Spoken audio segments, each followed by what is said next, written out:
On the 15th of February 2011, a young lawyer from Benghazi named Fathi Terbil. Imagine waking up one day to realize that the richest man in the world isn't a Silicon Valley genius, a Wall Street investor, or a tech mogul like Bezos or Gates. Imagine instead that the richest man alive is a dictator, one who built his fortune not by invention, not by innovation, but by siphoning the lifeblood of an entire nation. That man was Muammar Gaddafi, Libya's eccentric ruler who, for over 4 decades, didn't just control his country. He controlled an empire of hidden wealth that grew into an astonishing $200 billion fortune. This was money that should have rebuilt cities, educated children, and saved lives. But instead, it was hoarded, hidden, and weaponized. Today, we're uncovering the shocking story of how Gaddafi rose from a desert soldier to the world's richest dictator, and how his empire of gold and oil money vanished into the shadows after his fall. Stick with me until the end, because the final mystery of what happened to his missing billions will blow your mind.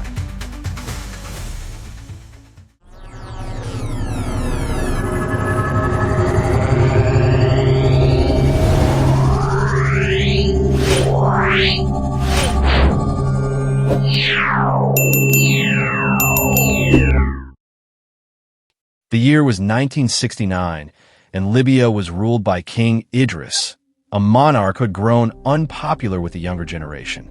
Enter Muammar Gaddafi, a 27-year-old army officer from a poor Bedouin family. In a sudden coup d'etat, Gaddafi and his allies toppled the monarchy in a single night without firing a major shot. To many Libyans, this looked like the dawn of a new era, a chance for equality, for justice, for a country free of corruption and foreign influence. Gaddafi styled himself as a revolutionary leader, speaking with fiery passion about giving power to the people. But behind those inspiring speeches, behind the image of a young liberator, he was already laying the foundation for something else: the siphoning of Libya's vast oil wealth into his own hands. From the very start, his rule was less about liberation and more about domination. Libya wasn't just another country in North Africa. It was sitting on a gold mine of oil. With the largest proven oil reserves in all of Africa, billions of dollars began pouring into the country's treasury each year during the 1970s.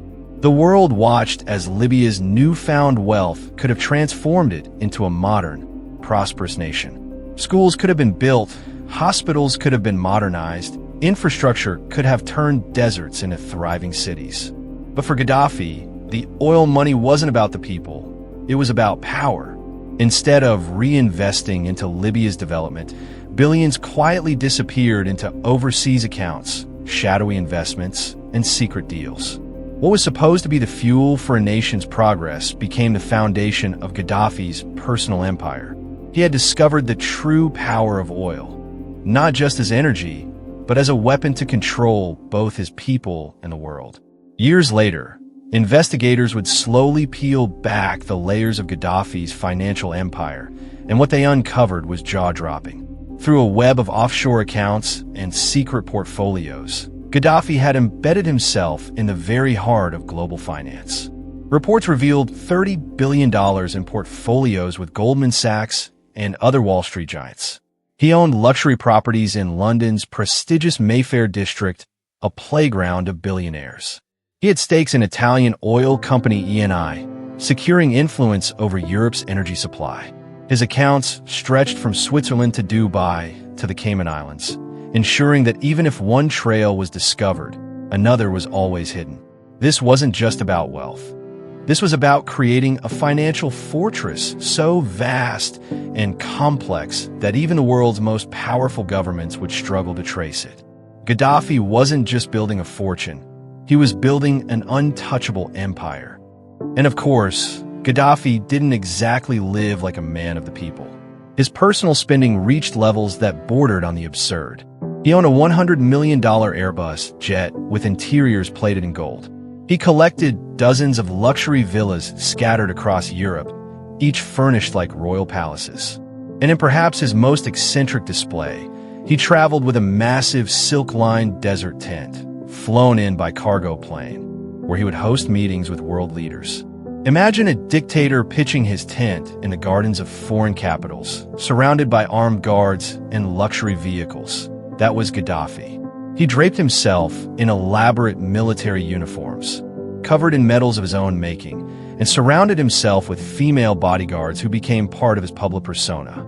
His lifestyle wasn't just extravagant, it was theatrical. Every move was a performance, designed to show the world that he was not just a ruler, but a king among kings. But here's what made Gaddafi different from many dictators. His fortune wasn't just for private luxury. He turned money into a weapon. Gaddafi used Libya's oil wealth to fund wars in Africa, support terrorist organizations, and bankroll rebel movements across the globe. His wealth bought him influence that extended far beyond Libya's borders. He became a patron of chaos, using dollars and oil to tilt the balance of power wherever he pleased. To him, money wasn't just security, it was leverage. It was a way to silence enemies, reward loyalists, and intimidate entire nations. While ordinary Libyans struggled with unemployment and poverty, Gaddafi turned their resources into an arsenal that propped up his grip on power for more than 4 decades.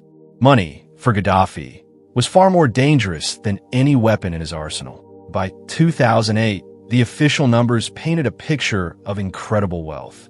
Libya's sovereign wealth fund publicly held around $70 billion. But even as those figures stunned the world, American diplomats quietly admitted that this was only the visible part of the iceberg. The hidden fortune, the off-the-books billions, was far greater. Tens of billions more were buried in accounts that only Gaddafi and his closest circle knew about. It was a financial black hole.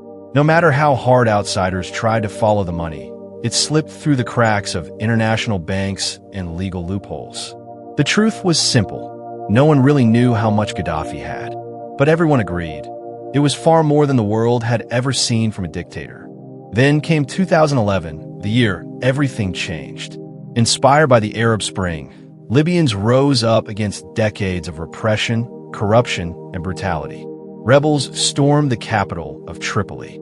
Gaddafi, once the self-proclaimed king of kings, was dragged out of hiding and killed by his own people. His rule had ended in chaos, violence, and bloodshed.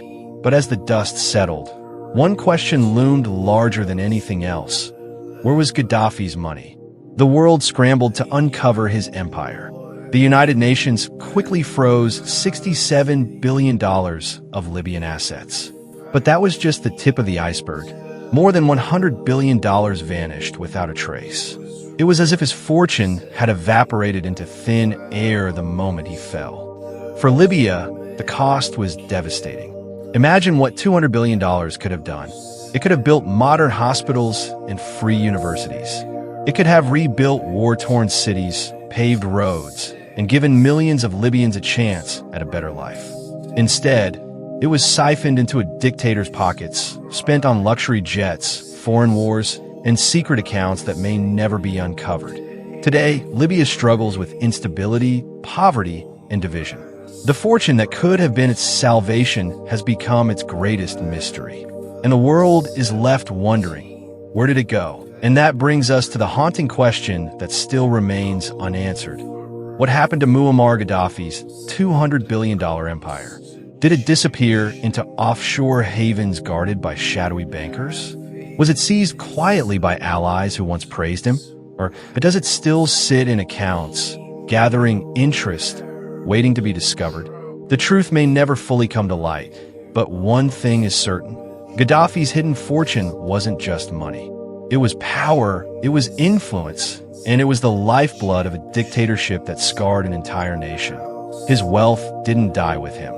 It lingers in the shadows, a reminder of how one man turned a nation's riches into the greatest missing fortune of our time.